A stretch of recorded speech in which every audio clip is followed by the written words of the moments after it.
وتغفو العيون ويبقى الأثر وعثمان نور ونفح عطور وفيض سرور نحمده كغيث. ونصلي على رسوله الكريم. قال الله تعالى في قرآن مجيد في سورة الحديد: إن المصدقين والمصدقات وأقرضوا الله قرضا حسنا يضاعف لهم ولهم أجر كريم. والذين آمنوا بالله ورسله أولئك هم الصديقون والشهداء عند ربهم لهم أجرهم ونورهم. وفي سورة الليل: الذي يؤتي ماله يتزكى وما لأحد عنده من نعمة تجزى إلا ابتغاء وجه ربه الأعلى ولسوف يرضى. صدق الله العظيم. رب اشرح لي صدري ويسر لي أمري واحلل عقدة من لساني يفقهوا قولي.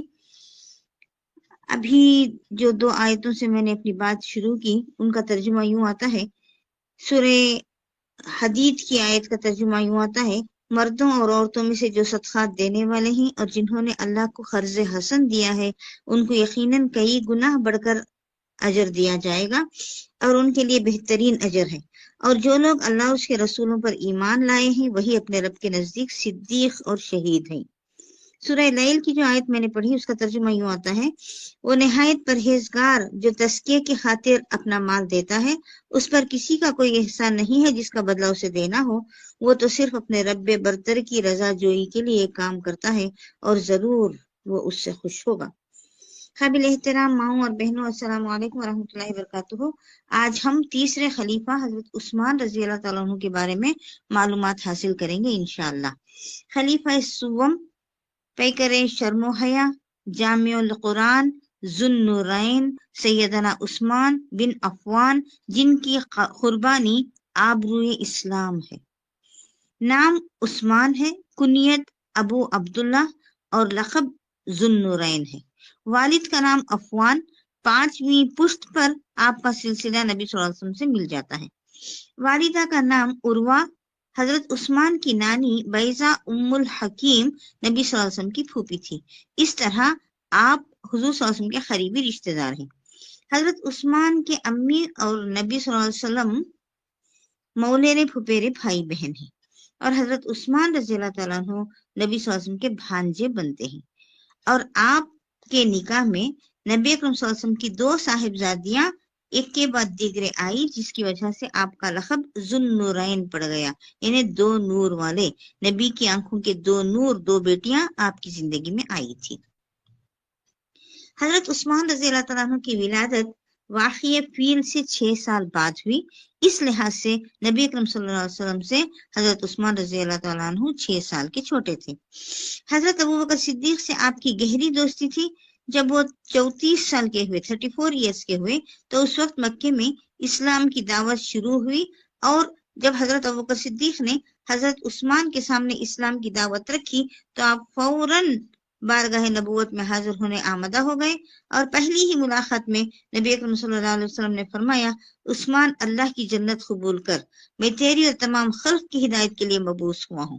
حضرت عثمان رضی اللہ عنہ کا بیان ہے کہ زبان نبوت سے ادا ہوئے ان سادہ اور صاف جملوں میں اللہ جانے وہ کیا تاثیر بھری تھی کہ میں بے اختیار کلمہ شہادت پڑھنے لگا. اسلام لانے والوں میں آپ کا 5واں یا 6واں نمبر ہے. ایک روایت میں آپ 4تھے مسلمان تھے. ایک روایت میں آتا ہے کہ پہلے آزاد لوگوں میں حضرت ختیجہ، پھر حضرت ابوبکر رضی اللہ تعالیٰ عنہ، پھر حضرت علی اور 4تھے نمبر پر حضرت عثمان ہے. پھر اس کے بعد زید بن حارثہ. ایک روایت میں 5واں نمبر آتا ہے یا 6واں، تو حضرت زید پہلے آتے ہیں عثمان. اس طرح ایک روایت میں 5واں یا 6واں نمبر آپ کا آتا ہے.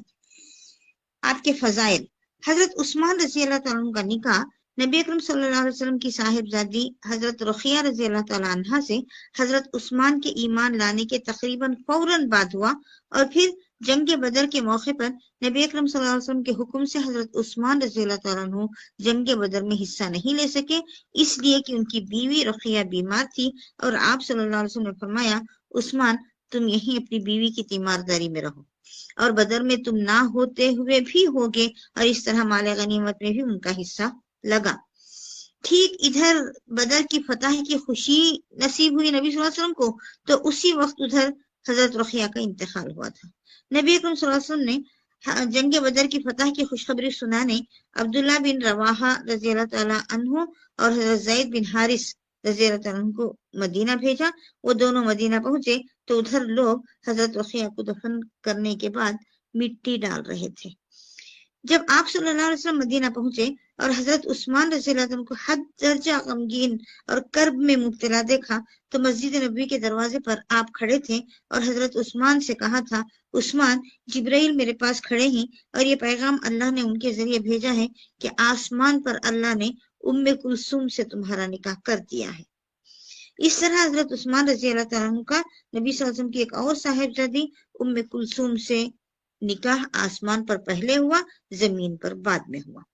کچھ عرصے بعد جب ام کلثوم کا بھی انتقال ہو گیا تو آپ صلی اللہ علیہ وسلم نے ارشاد فرمایا، اے عثمان، تم مجھے اتنے محبوب ہو کہ اگر میری 40 بیٹیاں، ایک اور روایت میں آتا ہے 100 بیٹیاں ہوتی تو میں ایک کے بعد دیگرے تمہارے نکاح میں دے دیتا۔ نبی صلی اللہ علیہ وسلم نے ان کے متعلق فرمایا، ہر نبی کا جنت میں ایک رفیق ہوتا ہے اور میرا رفیق عثمان ہوگا۔ تو نبی اکرم صلی اللہ علیہ وسلم کے دو لخت جگر، 2 نور حضرت عثمان کو دیے گئے، اس وجہ سے ان کا لقب پڑ گیا ذوالنورین۔ اور حضرت عثمان کی 3 ہجرتیں ہوئی، ٹھیک ہے پیاری بہنوں۔ 2 نور والے یہ اصل ہے۔ پیاری بہنوں، میں نے اپنی بات کا آغاز 2 سورتوں کی کچھ آیتوں سے کیا تھا، سورہ لیل کی آخری آیتیں اور سورہ حدید کی 18 اور 19 2 آیتیں۔ اب ہم قرآن مجید کی ان آیتوں کی روشنی میں اللہ کے ان نور کی 2 کیفیتوں کو، اللہ نے جس طرح ان نور کی 2 کیفیتوں کو جمع کیا ہے، مختلف پہلوؤں سے یہ ذوالنور کا لقب حضرت عثمان رضی اللہ تعالیٰ عنہ پر فٹ کیسا آتا ہے، چلیے دیکھتے ہیں۔ اس سے پہلے ہم یہ سمجھ لیتے ہیں کہ صدیق کسے کہتے ہیں اور شہید کسے کہتے ہیں، کیونکہ سب سے بلند ترین درجہ انبیاء کا ہے۔ اللہ رب العالمین کے بعد مخلوق میں سب سے بلند ترین درجہ انبیاء کا ہے، پھر صدیقین کا، پھر شہداء کا، پھر صالحین کا اور مومنین کا۔ انبیاء کا درجہ کسبی نہیں بلکہ وہبی ہے۔ میں آپ کو سمجھاؤں گی کسبی کسے کہتے ہیں، وہبی کسے کہتے ہیں۔ کسب کہتے ہیں محنت سے حاصل کرنا، کسی درجے کو، کسی پوسٹ کو، کسی رتبے کو، کسی مرتبے کو اپنی محنت سے حاصل کرنے کو کسبی کہتے ہیں۔ وہبی کہتے ہیں عطا کرنے والا، عطا کیا گیا۔ وہاب اللہ تعالیٰ کا نام ہے، بہت زیادہ عطا کرنے والا، تو یہ وہبی۔ تو پیاری بہن، انبیاء کا درجہ کسبی نہیں ہے بلکہ وہبی ہے، یعنی اللہ کا عطا کیا ہوا ہے، اس میں کسی نبی کی کوئی محنت کا نتیجہ نہیں ہے۔ 1 سیکنڈ پہلے بھی کسی نبی کو پتا نہیں ہوتا کہ انہیں کتنا بڑا درجہ اللہ رب العزت دے رہے ہیں۔ اور یہ دروازہ بند بھی ہو چکا اور نبی اکرم صلی اللہ علیہ وسلم کے ذریعے مکمل بھی ہو چکا، لیکن دوسرے 3 دروازے کھلے ہی اور کھلے رہیں گے۔ کون سے؟ صدیقین، شہداء، صالحین اور مومنین کا، ٹھیک ہے۔ سورہ لیل کی جو آیتیں میں نے آپ کے سامنے رکھی، ان کا ترجمہ یوں ہے، وہ نہایت پرہیزگار جو تزکیے کی خاطر اپنا مال دیتا ہے، اس پر کسی کا کوئی احسان نہیں جس کا بدلہ اسے دینا ہو، وہ تو صرف اپنے رب برتر کی رضا جوئی کے لیے کام کرتا ہے اور ضرور وہ اس سے خوش ہوگا۔ تمام کا اس پر اجماع ہے کہ یہ آیتیں ابو بکر صدیق کے لیے نازل ہوئی تھی۔ تو مال کو اللہ کی راہ میں یتیموں کے لیے، مسکینوں کے لیے، مسافروں اور غلاموں کے لیے اور اللہ کے دین کے غلبے کے لیے اپنا مال اللہ کی راہ میں جو دیتے ہیں، سورہ لیل کا ایک اور نام رکھا امام راضی نے، سورہ صدیقیت۔ آتا واتقا وصدق بالحسنى، جس کسی شخص کے اندر یہ اوصاف ثلاثہ جمع ہو جائیں، اوصاف ثلاثہ کہتے ہیں 3 اوصاف، کون سے؟ آتا دینا، واتقا تقوی اختیار کرنا، صدق بالحسنى اور سچائی۔ دیکھیے پہلا وصف یعنی پہلی کوالٹی جود و سخا ہو، تقوی ہو اور حق کو دیکھ کر فوراً تصدیق کرے، سچی بات جو بھی سامنے آئے تسلیم کر لے، وہ صدیق بن جاتا ہے۔ صدیق اکبر تو ایک ہی ہیں، حضرت ابوبکر صدیق رضی اللہ تعالیٰ عنہ، جن کو اللہ کا نبی صدیق کا مہر سیل لگاتا ہے۔ لیکن صدیق کا سلسلہ چلتا رہے گا. جو کوئی اپنی کوششوں سے، ایثار سے یہ 3 اوصاف اپنے اندر پیدا کرے گا وہ صدیق کہلائے گا. پیاری بہنوں، یہ کسبی رشتہ ہے، کسب ہے، محنت کر کے حاصل کرنا ہے، اپنے اوصاف اپنے اندر پیدا کرنا ہے. اور تمام صدیق، جتنے بھی صدیقین قیامت تک بنتے رہیں گے ان کو لیڈ کریں گے صدیق اکبر قیامت کے دن. بالکل اسی طرح شہداء کے لیے بھی دروازہ کھلا ہے. قیامت تک اللہ کی راہ میں جو بھی اپنی جان کا نذرانہ دے گا وہ شہید ہوگا. شہداء بہت سارے ہوں گے، لیکن نبی اکرم صلی اللہ علیہ وسلم نے سید الشہداء کی مہر، سیل جن پر لگائی ہے، وہی تمام شہداء کو لیڈ کریں گے، حضرت حمزہ رضی اللہ تعالی عنہ. اب آپ کے سامنے جو سورہ حدید کی آیت میں نے رکھی، آئیے سورہ حدید کی آیتوں کی طرف ہم چلتے ہیں. اس میں کہا گیا مردوں اور عورتوں میں سے جو صدقات دینے والے ہیں اور جنہوں نے اللہ کو قرض حسن دیا ان کو یقیناً کئی گنا بڑھ کر اجر دیا جائے گا اور ان کے لیے بہترین اجر ہے. اور جو لوگ اللہ اور اس کے رسولوں پر ایمان لائے وہی اپنے رب کے نزدیک صدیق اور شہید ہیں، اور ان کے لیے ان کا اجر ہے اور ان کا نور. لہم اجرہم و نورہم جو آیت میں آیا. میں نے آپ کو بتایا تھا کہ حضرت ابوبکر صدیق اور حضرت عثمان رضی اللہ عنہ کی مزاج بہت ملتے جلتے تھے، اور دونوں میں بہت گہری دوستی بھی تھی. وہ بھی جود و سخا کے پیکر، کون؟ صدیق اکبر، اور یہ بھی جود و سخا کے پیکر. امام شاہ ولی اللہ نے دہلوی نے فرمایا، ان کی ایک کتاب ہے ازالت الخفا، حضرت امام شاہ ولی اللہ دہلوی کی ایک کتاب ہے جس میں انہوں نے فرمایا کہ حضرت عثمان ایک تو ذو نورین ہیں، حضور صلی اللہ علیہ وسلم کی 2 بنات، دونوں بیٹیاں ایک کے بعد دیگرے نکاح کی وجہ سے جو ان کی زندگی میں آئی. اور میں آپ کو بتاؤں پوری ہسٹری میں، یعنی آدم علیہ السلام سے لے کر پوری ہسٹری میں حضرت عثمان رضی اللہ تعالیٰ عنہ کے علاوہ اور کوئی نہیں ہے جس کے کسی نبی نے اپنے 2 بیٹیاں ایک کے بعد دیگرے نکاح میں دیے ہوں. یہ تو اصل ذو النورین کا لقب ہے. اور اس کے علاوہ ایمان سے پہلے کی سخاوت اور ایمان لانے کے بعد کی سخاوت کی وجہ سے بھی وہ ذو النورین ہے. خود حضرت عثمان رضی اللہ عنہ کے بیان ہے کہ جب سے میں نے نبی صلی اللہ علیہ وسلم کے ہاتھ پر بیعت کی اور ایمان لایا، ساری زندگی کوئی جمعہ ایسا نہیں گزرا کہ میں نے ایک غلام آزاد نہ کیا ہو. اگر کسی مجبوری سے ایک جمعہ کو آزاد نہ کر سکا تو اگلے جمعے کو میں نے 2 غلام آزاد کیے ہیں. ٹھیک ہے. ابو بکر صدیق کی صدیقیت کا عکس حضرت عثمان میں تھا، تو وہ شہید بھی تو ہوئے نا. صدیقیت کا نور اور شہادت کا نور ذوالنورین ہوا نا. دیکھیے کس طرح ان کا لقب ذوالنورین ان پر فٹ آ رہا ہے. ایک تو 2 بیٹیاں نبی صلی اللہ علیہ وسلم کے 2 نور ان کی زندگی میں آئے، یہ تو اصلاً ذوالنورین ہوئے. اس کے علاوہ ان کی جود و سخا کی صفت جاہلیت کے پہلے جیسی تھی، جاہلیت کے بعد ایمان لانے کے بعد وہی جود و سخا تھی. تو پہلا ایک نور، بعد کا ایک نور، ذوالنورین. اور پھر یہ جو ہے میں نے آپ کو بتایا نا حضرت عثمان رضی اللہ عنہ کا بیان ہے جب سے ایمان لائے تب سے غلام آزاد کرنے کے بعد. اچھا، ابو بکر صدیق کی صدیقیت یعنی فوراً کا فوراً حق بات کو مان لینا، تصدیق کر لینا، یہ اس کا عکس حضرت عثمان رضی اللہ تعالیٰ عنہ میں بھی تھا. جیسے ہی صدیق اکبر کی زبان سے بات سنی فوراً کا فوراً نبی اکرم صلی اللہ علیہ وسلم کے پاس جانے کو آمدہ ہو گئے، اور جیسے ہی نبی اکرم صلی اللہ علیہ وسلم کی زبان سے آسان سے جملے نکلے فوراً ان کا دل گواہی دینے لگا اور زبان پر کلمہ طیبہ جاری ہو گیا. تو صدیقیت کا عکس بھی تھا اور صدیقیت کا نور بھی تھا اور پھر شہادت کا نور بھی. تو اس طرح 2 نور بن گئے ذوالنورین. حضرت ابوبکر کی صدیقیت اور حضرت عمر کی شہادت کی ملی جلی کیفیت حضرت عثمان میں ملتی ہے. صدیقیت ابوبکر صدیق کی ملتی ہے، شہادت حضرت عمر کی ملتی ہے، تو ذوالنورین ہوئے. حضرت ابوبکر کی رضی اللہ تعالیٰ عنہ کی صدیقیت کے کیا کہنے. غزوہ تبوک کے موقع پر اپنا سارا گھر دھو کر لائے اور نبی کے خدموں میں لا کر رکھ دیا. اور حضرت عثمان کی صدیقیت اس غزوے میں دیکھیے کہ 900 اونٹ، ایک روایت میں 600 اونٹ مئے ساز و سامان کے اور 100 گھوڑے میں 100 سواروں کے جملہ سامان کے ساتھ نبی صلی اللہ علیہ وسلم کے قدموں پر ڈال دیا تھا۔ حضور صلی اللہ علیہ وسلم کا چہرہ خوشی سے چمک اٹھا۔ نبی صلی اللہ علیہ وسلم نے فرمایا عثمان آج رقم کی بہت ضرورت ہے۔ تو حضرت آپ رضی اللہ تعالیٰ عنہ گھر گئے اور اپنے جو ورکرز تھے، جو کارندے تھے، ان سے کہا گھر میں جتنی بھی کیش ہے لے آؤ۔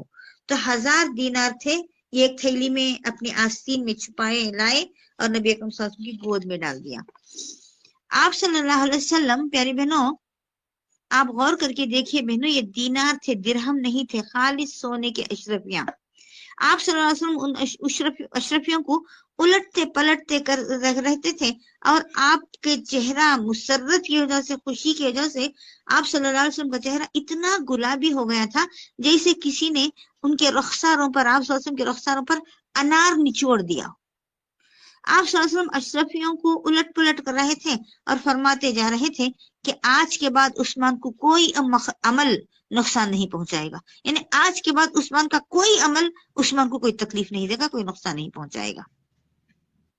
اور حضرت عثمان رضی اللہ تعالیٰ عنہ کے اس انفاق پر نبی صلی اللہ علیہ وسلم نے فرمایا تھا اللہم انی قد رضیت عن عثمان فارضی عنہ، اے اللہ میں عثمان سے راضی ہوں، تو بھی راضی ہو جا۔ پھر اسی طرح مدینے سے 2 میل پر ایک یہودی کا کنواں تھا، عورتیں پانی لینے جاتی تو یہودی ان سے چھیڑ چھاڑ کرتے۔ نبی صلی اللہ علیہ وسلم نے صرف اشارہ کیا جو کوئی اس کو خرید کر وقف کر دے اس کے لیے جنت ہے۔ اس وقت حضرت عثمان رضی اللہ تعالیٰ عنہ نے 20,000 درہم، پیاری بہنوں 20,000 درہم میں وہ کنواں خرید کر وقف کر دیا۔ اسی طرح صلح حدیبیہ کے بعد لوگ تیزی سے اسلام قبول کرنے لگے تھے، اس وجہ سے مسجد تنگ پڑ رہی تھی۔ ایک روز ہادی اعظم صلی اللہ علیہ وسلم نے فرمایا کون ہے جو پاس کی زمین خرید کر مسجد میں شامل کر دے اور اللہ کی خوشنودی پالے؟ حضرت عثمان رضی اللہ تعالیٰ عنہ نے، جو ایک دم مسجد سے لگ کر ان کا گھر تھا، وہ پلاٹ ان کا گھر نہیں، کسی کا پلاٹ تھا، زمین تھی ایک دم مسجد سے لگ کر، وہ 25,000 درہم میں خرید کر مسجد نبوی میں شامل کر دیا۔ نبی صلی اللہ علیہ وسلم کی زبان مبارک سے کتنی مرتبہ جنت کی خوشخبری پائی ہے، دیکھیے 10 مبشرہ میں سے ایک۔ پھر یہ خوشخبریاں، اچھا بات چل رہی تھی ذو النورین کی کہ کیفیت کس طرح حضرت عثمان رضی اللہ عنہ پر فٹ ہوتی ہے۔ بنیادی چیز 2 بیٹیوں کا نبی صلی اللہ علیہ وسلم کے حضرت عثمان کی زندگی میں آنا، پھر ایمان سے پہلے کی سخاوت 1 نور، ایمان کے بعد کی سخاوت 1 نور، ذو النورین امام شاہ ولی اللہ دہلوی کی کتاب میں جو ہے وہ، پھر صدیق بھی ہیں اور شہید بھی ہیں، صدیقیت کا 1 نور، شہادت کا 1 نور۔ پیاری بہنوں سورہ کہف میں اللہ جل شانہ نے 2 کردار کا ذکر کیا ہے جو نور کی حیثیت رکھتے ہیں، ایک اصحاب کہف کا جو اپنے ایمانی نور کی حفاظت کے لیے غار میں محصور ہو گئے، اور ذو الہجرتین 2 ہجرت کرنے والے بھی 2 نور پاتے ہیں، پھر ذو القرنین جن کے بارے میں اللہ خود فرماتے ہیں کہ ایک عظیم مملکت پر ان کی حکمرانی تھی، ایک عظیم فضل تھا اللہ کا۔ تو حضرت عثمان کے اندر یہ دونوں کیفیات سے 2-4 ہوئے، اپنے ہی گھر میں 50 دن قید میں رہے جس طرح اصحاب کہف غار میں تھے، اور حضرت عثمان کی مملکت ذو القرنین سے ڈبل تھی، تو یہ بھی ذو النورین ہوئے، ہے نا۔ حضرت عثمان رضی اللہ عنہ کی خلافت کا دور سب سے طویل دور تھا، پیاری بہنوں حضرت ابوبکر صدیق کی خلافت کا دور 2 سال 2 مہینے تھا، حضرت عمر رضی اللہ تعالیٰ عنہ کا دور تقریباً 10 سال کچھ مہینے تھا، اور حضرت عثمان رضی اللہ تعالیٰ عنہ کا دور 12 سال تقریباً 12 سال رہا، اس کے بعد حضرت علی رضی اللہ عنہ کا دور 4 یا 5 سال رہا۔ تو سب سے طویل دور حضرت عثمان رضی اللہ عنہ کی خلافت کا تھا، اس میں پہلے کے 6 سال وہی امن و امان، وہی فتوحات کا سلسلہ جو حضرت عمر فاروق کے دور خلافت میں تھا، ان کو بھی نصیب ہوا، اور آخری 5 سال کا دور جنگی خانہ، بغاوت، فساد کے نظر ہو گیا جو حضرت علی کی خلافت کا رخ تھا، تو حضرت علی کا پورا دور فتنہ و فساد کی نظر ہو گیا۔ اب یہاں دیکھیے حضرت عثمان کا آدھا دور حضرت عمر کے دور کی طرح امن و امان کا، اور آدھا دور حضرت علی رضی اللہ عنہ کے دور کی طرح فتنہ و فساد کا، تو حضرت عمر کی خلافت کا عکس بھی تھا اور حضرت علی کی خلافت کا عکس بھی، تو ذو النورین، ٹھیک ہے نا۔ حضرت عثمان کے دور میں یہ دونوں شانیں موجود ہیں۔ اب ہم آتے ہیں ان کے فضائل اور اسلام کے لیے ان کی قربانیاں۔ اہل حق کا یہ متفقہ نظریہ ہے کہ نبی اکرم صلی اللہ علیہ وسلم کے بعد سب سے بلند مقام حضرت ابوبکر صدیق کا ہے، ان کے بعد حضرت عمر کا، اور ان کے بعد حضرت عثمان کا، اور ان کے بعد حضرت علی رضی اللہ عنہم کا۔ اور یہ نظریہ حضور صلی اللہ علیہ وسلم کی زندگی میں ہی صحابہ اکرام کا تھا۔ چنانچہ حضرت عبداللہ بن عمر رضی اللہ تعالیٰ عنہ فرماتے ہیں، صحیح بخاری کی حدیث ہے، ہم حضور صلی اللہ علیہ وسلم کے زمانے میں لوگوں کو ایک دوسرے پر ترجیح دیتے تھے، پریارٹی۔ سب سے بہتر ابوبکر صدیق کو سمجھتے تھے، ان کے بعد حضرت عمر رضی اللہ تعالیٰ عنہ کو، اور ان کے بعد حضرت عثمان رضی اللہ تعالیٰ عنہ کو، اور ان تینوں کے بعد تمام صحابہ اکرام میں حضرت علی رضی اللہ تعالیٰ عنہ افضل تھے۔ اچھا، یہ پہلی فضیلت۔ دوسرا، حضرت عثمان رضی اللہ تعالیٰ عنہ کو یہ اعزاز حاصل ہے کہ نبی صلی اللہ علیہ وسلم کی 2 بیٹیاں ایک کے بعد دیگرے آپ کے نکاح میں آئیں۔ نبی صلی اللہ علیہ وسلم نے جنت میں نبی کے رفیق ہونے کی خوشخبری حضرت عثمان رضی اللہ عنہ کو دی، یہ تیسری فضیلت۔ چوتھی، صلح حدیبیہ کے موقع پر حضور صلی اللہ علیہ وسلم نے آپ کو اپنا نمائندہ، اپنا امبیسڈر بنا کر مکے میں قریش کے پاس بھیجا تھا صلح حدیبیہ کے موقع پر، ٹھیک ہے۔ اچھا، پانچواں، خلافت اور شہادت کی بشارت۔ شہادت کی خوشخبری حضرت عمر، حضرت عثمان رضی اللہ عنہ کو ان کی زندگیوں میں ہی مل گئی تھی۔ حضرت عثمان رضی اللہ عنہ کو یہ فضیلت بھی حاصل ہے کہ انہیں 2 ہجرتیں نصیب ہوئی جو کسی اور خلیفہ کو نہیں ہوئی۔ 2 ہجرتیں میں نے آپ کو ذوالنورین کے موقع پر بتایا تھا، ٹھیک ہے۔ اچھا، حضرت عثمان رضی اللہ عنہ کو اور حضرت عمر رضی اللہ عنہ کو زندگی میں کون سی خوشخبری یہ جو ملی تھی، شہادت کی خوشخبری، انشاءاللہ ہم سنیں گے۔ ایک حدیث میں نے آپ کو سنائی تھی شاید پچھلے ابو بکر صدیق یا عمر رضی اللہ عنہ کے اس میں آتا ہے۔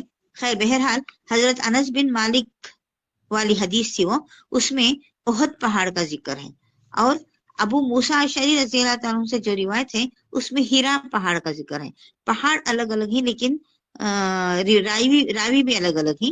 حضرت انس بن مالک کی والی حدیث میں احد پہاڑ کے اوپر آپ صلی اللہ علیہ وسلم، ابو بکر صدیق، حضرت عمر اور عثمان کھڑے تھے، تو اس میں حضرت ابو موسیٰ اشعری رضی اللہ تعالیٰ عنہ کی جو روایت ہے اس میں ہیرا پہاڑ کا ذکر ہے۔ بہرحال آپ ابو بکر صدیق، حضرت عمر، حضرت عثمان رضی اللہ تعالیٰ عنہ کے ساتھ پہاڑ پر تھے تو پہاڑ جوش محبت میں آ کر ہلنے لگا۔ روایت میں آتا ہے کہ پتھر نیچے گرنے لگے۔ آپ صلی اللہ علیہ وسلم نے ایک زور سے اس پر ٹھوکر ماری اور کہا، اے پہاڑ پرسکون ہو جا، تجھ پر ایک نبی، ایک صدیق اور 2 شہید کے سوا اور کوئی نہیں ہے۔ اب ایک نبی تو نبی صلی اللہ علیہ وسلم، ایک صدیق تو ابو بکر صدیق، اور 2 شہید کون؟ حضرت عثمان اور حضرت عمر رضی اللہ تعالیٰ عنہ۔ نبی صلی اللہ علیہ وسلم نے فرمایا، امید ہے کہ اللہ تعالیٰ تم کو ایک خمیس پہنائے گا۔ اب یہاں فضیلتیں حضرت عثمان کی ہم بیان کر رہے ہیں، تو حضرت عثمان کی فضیلت کے تعلق سے ترمذی کی حدیث ہے، نبی صلی اللہ علیہ وسلم نے حضرت عثمان سے فرمایا، امید ہے کہ اللہ تعالیٰ تم کو ایک خمیس پہنائے گا، اگر لوگ تم سے وہ اتروانا بھی چاہیں تو ان کے کہنے سے تم مت اتارنا۔